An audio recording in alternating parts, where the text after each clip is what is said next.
Hello welcome to scan miss. இன்னைக்கு Naruto Shippuden 404வது episode தான் பார்க்க போகிறோம். வீடியோக்குள்ளே பார்த்துக்கு முன்னாடி வீடியோக்குள்ளே கப்போ டைப்னு ஒரு பட்டனை காட்டாத மட்டும் தட்டி விட்டுவாங்க. எபிசோட் ஸ்டார்டிங்கில் லீஃப் வில்லேஜ் சேர்ந்தவங்க லைன் வில்லேஜ் சேர்ந்தவங்களுக்கு சந்திச்சுக்கிறானுங்க. ரீஃப் வில்லேஜ் சேர்ந்தவனுங்க அட்டாக் பண்ணிக்கிட்டு இருக்கா. லைன் வில்லேஜ் சேர்ந்தவனுங்க அடிக்கவே மாட்டானுங்க, தப்பிச்சிக்கிட்டே இருப்பானுங்க. இவனுங்க டம்மி பீஸ் போலுது, டேய் ஒழுங்கா ஸ்க்ரால் கொடுத்துட்டு ஓடுங்கடா அப்படின்னு சொல்லி லீஃப் வில்லேஜ்காரனுக்கு கத்திக்கிட்டு இருக்கேன். சரி வாங்க நம்ம யாருன்னு காட்டுவோன்னு சொல்லி பேப்பர் வச்சு ஏதோ ஒன்று பண்ணுறா. பேப்பர் வச்சு ஒரு ஜுட்ஸுவை போட அவ்வளோதான், அந்த இடம் ஃபுல்லாக பேப்பர் வந்துடும். பார்த்தா அதுங்களை ஆளுக்கான தப்பிச்சு ஓடிடுவானுங்க. அதானே பார்த்தா நம்மளாம் ஓவர் பவர்ஃபுல்லாக அவங்களுக்கு தெரிஞ்சு போச்சு, அதனால் இங்கேருந்து தப்பிச்சு ஓடிட்டாங்க அப்படின்னு சொல்லிட்டு இருப்பானுங்களா.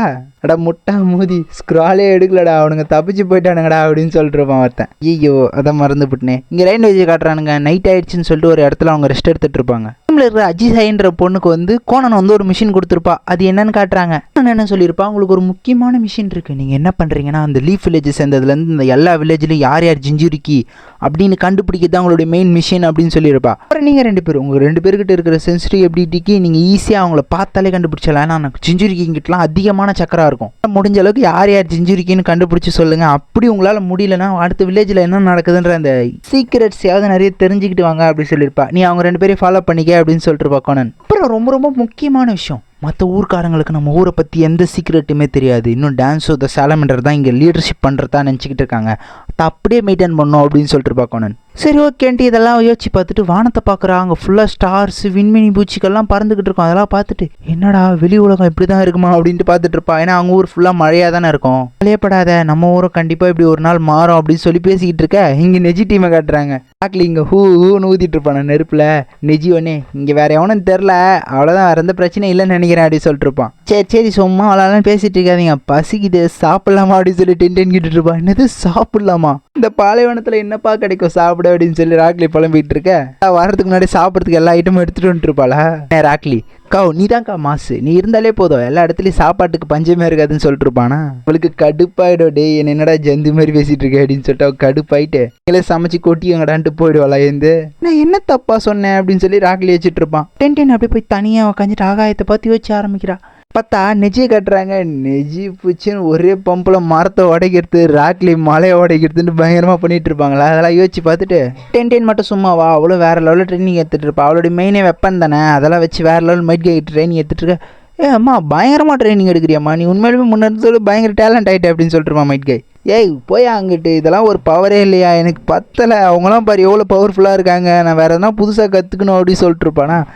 ஆயுதத்தை தான் நீ வேறு லெவலில் பயன்படுத்துறேன்னு சொல்லிட்டு இருப்பான் மைட் கை. போயா லூஸு, அவங்கள பாரு புதுசாக ஜுட்ஸு கிரியேட் பண்ணுறாங்க. விஜய் என்னன்னா ஏர் பம்பில் புது ஜுட்ஸு யூஸ் பண்ணுறான், ராக்லி இன்னர் கேட்டை கற்றுக்கணும், நான் என்ன தான் பண்ணுறது அப்படின்ட்டு புலம்பிட்டு இருப்பா. மைட் கை இதெல்லாம் கேட்டுட்டு இதான் உன் பிரச்சனையா, அவங்கள பார்த்து நீ பொறாம போறியான்னு சொல்லி கேட்டுட்டு இருப்பான். அப்படி இல்லை சென்ஸே, அவங்க அவ்வளோ பவர்ஃபுல்லாக இருக்காங்க, நானும் ஓரளவுக்காவது பவர்ஃபுல்லாக ஆகணும்ல, என்னோட ஸ்கில்லை நான் வேறு லெவலில் இம்ப்ரூவ் பண்ணணும் அப்படின்னு சொல்லிட்டு இருப்பா. நீ தான் வேறு லெவலில் பேக்கப் கொடுக்குற, நீ பேக்கப் கொடுக்குற தைரியத்தில் தான் அவங்களே முன்னாடி ஏறி சண்டை போட்டுக்கிட்டு இருக்காங்கன்னு சொல்லிட்டு இருப்பான். நான் மைட் கையே எனக்கு புரியுது சென்ஸே, ஆனால் என்னோட ஸ்கில்லை நான் வேறு லெவலில் இம்ப்ரூவ் பண்ணணும் அப்படின்னு சொல்லிட்டு இருப்பாள் டென்டென்னு.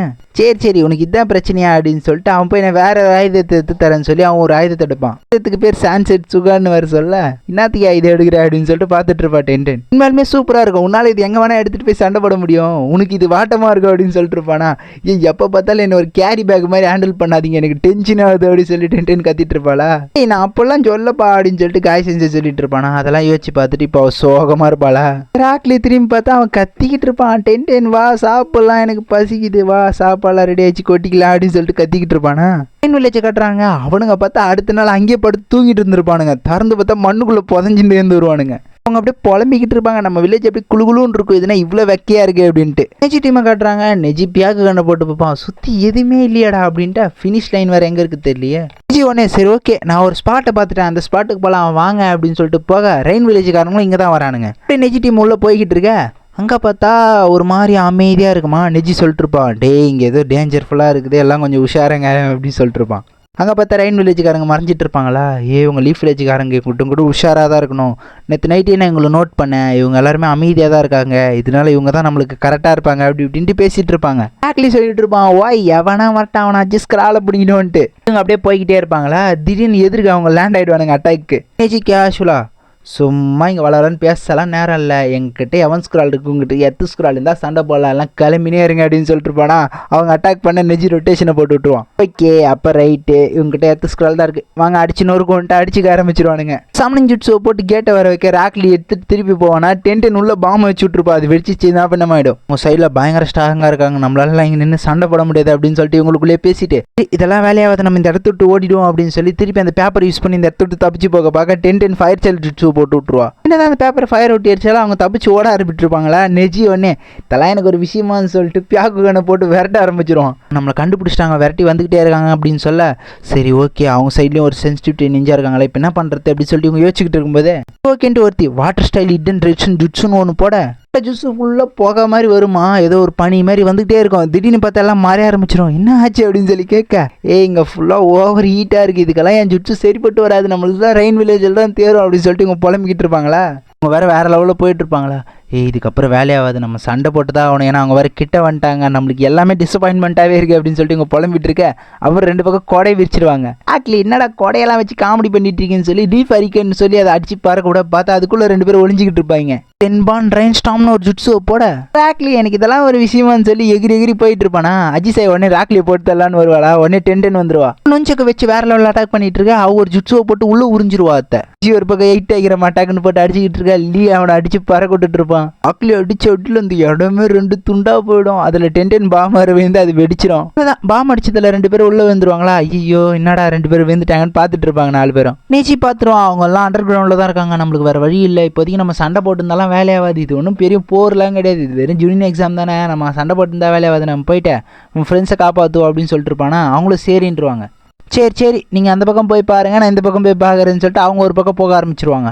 அண்டர் கிரவுண்டில் தானே இருக்கானுங்க, எங்கே இருக்கானுங்கன்னு வேறு தெரியாது. சரி ஓகே, நான் ஒரு அடி வச்சதுக்கே இவ்வளோ பேர் பள்ளம் ஆயிடுச்சு, நான் இன்னும் 2-3 அடி ஆச்சு, மொத்தமாக சின்ன பண்ண மாயிடும், அதுக்கப்புறம் ஈஸியாக காப்பாற்றிடலாம் அப்படின்னு சொல்லிட்டு இருப்பான ராக்லி. பைத்தியக்கார அடியில் இருக்கிறவங்களும் செத்து போயிடுவாங்க, கம்முன்னுறா அப்படின்ட்டு இருப்பானுஜி. இன்னும் ஃபீல் பண்ணாத, எதனா ஒரு வழி இருக்கும், அந்த வழி மூலமாக உள்ளே போய் காப்பாற்றி கூட்டின்னு வந்துடலாம் அப்படின்னு சொல்லிட்டு இருப்பானா நெஜி. டென்ட்டின் அப்படியே ஒரு அரை மயக்கத்தில் இருக்கா. உடனே ஃப்ளாஷ்பேக் வச்சு பார்க்குறா. காய் சென்சர் டென்ட்டினை கூட்டின்னு மலையேற விட்டுன்னு இருப்பாரா. திரும்பி பாப்பா ஐயோ இன்னும் இவ்வளோ ஹைட் ஆகுது, என்னை போர்த்தால கூட்டின்னு வந்துக்கிறியா ஏன்னு கேட்டிருப்பாளா. டென்ட்டின் இதெல்லாம் ஒரு விஷயமா, நீ எவ்வளோ யூத்தாக இருக்க, உன்னோட யூத் ஸ்ட்ரென்த்தை காட்டு, இதெல்லாம் ஒரு விஷயமான்னு சொல்லிட்டு ஒரு கையில் பிடிச்சி ஏறிட்டு இருப்பான். அந்தாலே பார்த்தே வாமா, ஏன்னா கை வழிக்கு கீழே இருந்தானே செத்து போடுவேன் அப்படின்னு சொல்லிட்டு இருப்பான் நம்ம மைட் காயே. அங்கே பார்த்தா பக்கத்தில் நீங்களும் வந்துட்டுருக்கீங்களே ட்ரைனிங்னு பார்ப்பான். யார் அதுன்னு பார்த்தா கக்காஷி. சரி வாங்க போவோம் அப்படின்னு சொல்லிட்டு காக்காஷி பாட்டு மலை ஏற ஆரம்பிச்சிருவான். எதுக்குடா ஒரு கை பின்னாடி கட்டிட்டு இருக்கு அப்படின்னு சொல்லி மைட் கை கேட்டுட்டு இருப்பான். இதெல்லாம் என்னுடைய ஹேபிட் அப்படி இப்படின்னு சீனை போட்டு காக்காஷி ஒரு பக்கம் மேலே போக நானே விட மாட்டேன்னு சொல்லி மைட் கை ஒரு பக்கம் வேகமாக போயிட்டு இருப்பாங்களா. ஒரு பெரிய மனுஷனே நீ கூட்டின்னு வந்துட்டு அப்படி தனியாக விட்டு போற அப்படின்னு சொல்லி டென்டன் கத்திட்டு இருப்பாளா. சரி நான் மேலே போகிறேன், உயிரோட இருந்தால் பார்க்கலாம் அப்படின்னு சொல்லிட்டு மைட் கை பாட்டு மேலே போக ஆரம்பிச்சிருவான். டென்டனும் வேற லெவலில் கஷ்டப்பட்டு இப்படியோ போவா. ஒரு கட்டத்தில் கால் வலிக்கு வீழ்ந்துருப்பா. அப்படி இப்படி பிடிச்சி ஏதோ மேலே ஏறி போயிடுவா. இந்த கக்காஷி பையன் ஓவர்டேக் பண்ணிட்டேன்னு மைட் கை புலம்பிட்டு இருப்பானா. டென்டன் சூப்பர், நீ மேலே வந்துட்டியா உயிரோட அப்படின்ட்டு பார்த்துட்டு இருப்பான். சரி வந்த கொஞ்சம் குடிக்க தண்ணி கொடுன்னு கேட்டுட்டு இருப்பானா. சரி போய் தொலைங்க அப்படின்னு சொல்லிட்டு ஜுட்ஸுவை போட்டு தண்ணி எடுத்து கொடுப்பாளா. எதனா கேரி பண்ணி எடுத்துகிட்டு வர முடியுதுல அப்படின்னு சொல்லிட்டு இருக்கா. அவளுக்கு கடுப்பாயிடா. திருப்பி என்ன ஒரு கேரி பேக் மாதிரி ட்ரீட் பண்ணாதீங்கன்னு சொல்லிட்டு டென்ஷன் ஆகிடுவா. எல்லாத்தையும் தப்பாக நினச்சிக்கிறேன். இது ஒரு பவர்ஃபுல்லான ஸ்கில்லு, ஏன்னா சமனிங் ஜுட்ஸு மாதிரி இது அதோட கொஞ்சம் மாசாவே இருக்கு. உன்னால எதை வேணா உள்ளே வச்சுக்க முடியும், எதை வேணா வெளியே எடுக்க முடியும் போது அது மாஸ் தானே அப்படி சொல்லிட்டு இருப்பான் மைட் கை. கூடுவா ஸ்கில் லிஸ்ட்டில் சேரும் அப்படின்னு கேட்டுட்டு இருப்பா. ஆமாம்மா இதுவும் ஜுட்ஸு தான், இதுவும் பயங்கரமான ஸ்கில்லு தான், இதை நல்லா கற்றுக்க, இது மாஸ்டர் பண்ணிட்டனாலே நீ மாசம் இல்லை அப்படின்னு சொல்லிட்டு இருப்பான். இருந்தாலே கற்றுட்டு நான் நயா பண்ணுறது அப்படின்னு சொல்லி கேட்டுட்டு இருப்பா. அதெல்லாம் இருக்கட்டும், எதுக்கு இவ்வளோ தூரம் என்ன மலை ஏற்றி கூட்டின்னு வந்தீங்க, இதனால எனக்கு என்ன பிரயோஜனம் அப்படின்னு சொல்லி கேட்டுட்டு இருப்பா. டென்டன் புது ஜுட்ஸு கிரியேட் பண்ணுறதுன்றது அவ்வளோ ஈஸி கிடையாது, முதல்ல ஒன்று சக்கரா பாயிண்ட்லாம் கரெக்டாக இருக்கணும் அப்படின்னு சொல்லிட்டு இருப்பான் மைட் கை. விஷயம் நீ ட்ரைனிங் எடுக்கிறதுனால உன்னோட ஃபிசிக்கல் ஸ்ட்ரென்த் ஏறுற மாதிரி உன்னோட சக்கராவும் ஏறும், உன்னோட ஸ்பிரிச்சுவல் ஸ்ட்ரென்த்து வேறு லெவலில் ஏறுன்றதுனால தான் நான் உனக்கு இந்த ட்ரைனிங் கொடுத்துட்டு இருக்கேன் அப்படின்னு சொல்லிட்டு இருப்பாரு. சக்கரை என்ன அவ்வளோ நல்ல விஷயமா அப்படி சொல்லி டென்டன் கேட்டுட்டு இருப்பா. ஆமாம் பின்ன இப்போ மெயினாக யூஸ் பண்ணுறது சமனிங் தான். அப்படி பார்க்கும்போது நீ சமனிங் அனிமலோ இல்லை சமனிங் பொருளோ எதனா ஒன்று சமன் பண்ணுறனா அதுக்கு உனக்கு எவ்வளோ சக்கரா இருக்கோ அதை பொறுத்தவனால அதை செய்ய முடியும் அப்படி சொல்லிட்டு இருப்பாரு. உனக்கு ஒரு எக்ஸாம்பிள் சொல்லவா, இப்போ உன்னால் வர வைக்க முடிஞ்சிச்சுன்னு சொல்லி ஒரு சின்ன தண்ணி பாட்டில் வர வச்சிருக்கேன், உன்கிட்ட நிறைய சக்கரா இருந்துச்சுன்னா உன்னால் கடலே இறக்க முடியும் அப்படி சொல்லிட்டு இருப்பானா. அது கடலையாக இருக்கலாமா, ஐயோ அப்பெல்லாம் வர வச்சா சூப்பராக இருக்கும் அப்படின்னு சொல்லி இமேஜினேஷன் பண்ணிட்டுருப்பா. உன்னோட ட்ரைனிங் மட்டும் விட்டு கொடுக்காத மாஸ் காட்டலாம் அப்படின்னு சொல்லிட்டு திருப்பி மலையை வந்து ரிவர்ஸில் இறங்க விட்டுருப்பானா. இதெல்லாம் ஒரு பெரிய மனுஷன் பண்ணுற வேலையா, இதெல்லாம் எப்படியா இறங்குது அப்படின்னு சொல்லி புலம்பிக்கிட்டே கீழே விழுந்துருவாளா. அவள் அப்படியே கீழே வந்து அப்படியே மூச்சு பார்க்குறா. பார்த்தா அந்த குகைக்குள்ளே இருக்கா. லைட்டை வர வச்சு என்ன இடம் இது அப்படின்ட்டு பார்த்துட்டு இருப்பா.